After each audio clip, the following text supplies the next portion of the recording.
30th anniversary, 30th year of me being a solo performer, 30 years with Mushroom Records in Australia. So I wanted to get these people to record it this year to celebrate this 30th anniversary.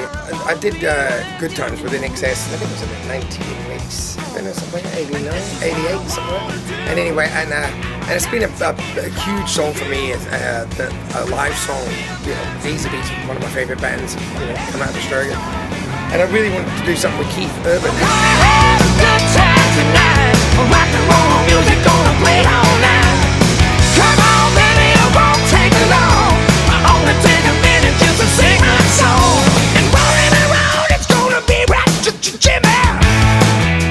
First recording I ever did, I think, was in my studio in outside Sydney.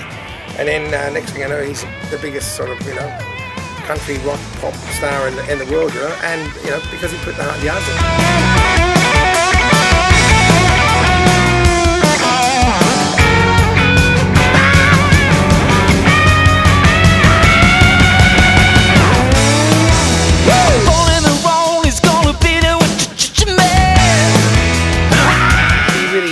Go and take a nice big beautiful blush ballad to Keith, but I wanted something that sort of featured his guitar playing, that, you know, that shows that he digs in as well, and I also wanted that song to be sort of just swung a little bit, you know. I wanted to have a bit of a fresh coat of paint, you know, and I think he's going to do it.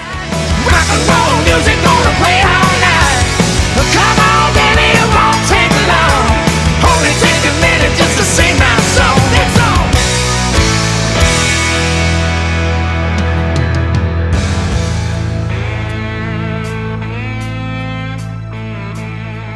Yeah, well, you know, I think 27 years ago we recorded together with the Journey Boys. I mean, an album called For the Working Class Man, and for some reason we just didn't get back together again. And I actually bumped into Neal a few times, and you know, Neal's always like he's got the enthusiasm of doom. You know? He's like one of these guys who just wants to play guitar constantly, and you got to love that enthusiasm. And he's sort of gone, "Oh, we got to work together again."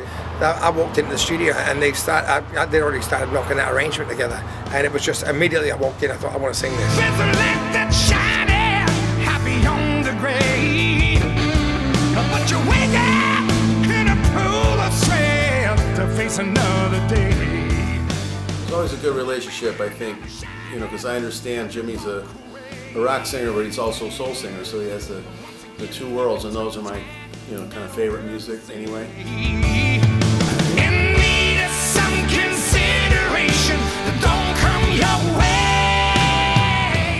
You know, Jonathan's got this great sense of song, and he sits and he hears things and he listens, and you can just see his mind working. Whenever you're talking to him, he's thinking about everything you're saying, and he does that with songs. So singing with him, doing you know, Going Down Alone, I could almost see the wheels, you know, ticking around in his head. You know, he was just he was thinking about every chord and what he could bring to the song, and that makes it really great to sing, you know, for a singer, because that, you know, everything is about feel. It's not about just playing parts. He's thinking all the time on his feet.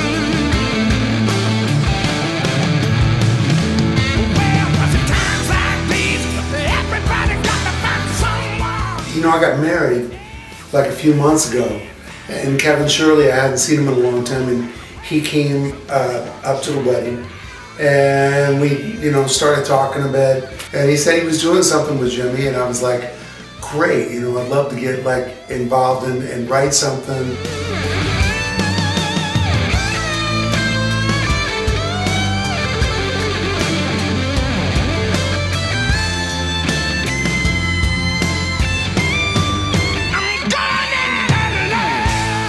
He goes, well, we're doing this record of old Jimmy tunes that he did in the 80s, and he's doing with a bunch of different artists and that type of project. And so, you know, I said, send me something bluesy, and this is the tune he's done, you know.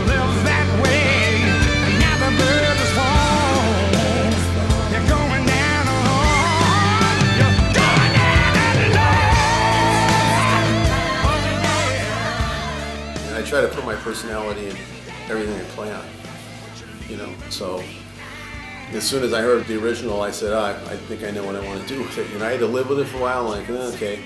And you want to learn what was there, and then sort of like let it sink in and then come back. So I wanted to give it a little tougher, you know, bluesier kind of thing. And so it was, you know, Kevin's choice of the song, and I just went, okay, well, you know, let me play around. Let's mess this thing up.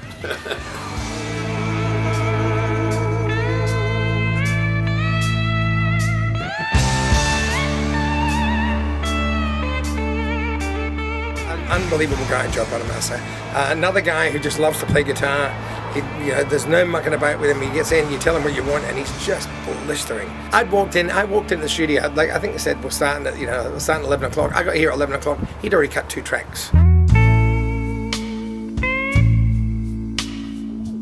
He's got a great feel. He's got great chops. Obviously, Kevin invited me to come and sing a song for Joe's album, and it was a song that I wrote with Jonathan Cain. Actually, Too Much Ain't Enough,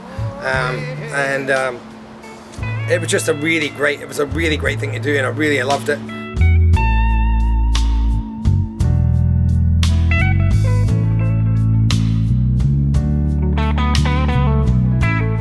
Kevin Shirley called me and asked me if I was interested in playing on Jimmy Barnes' new album. And of course, I said yes before I even knew the song.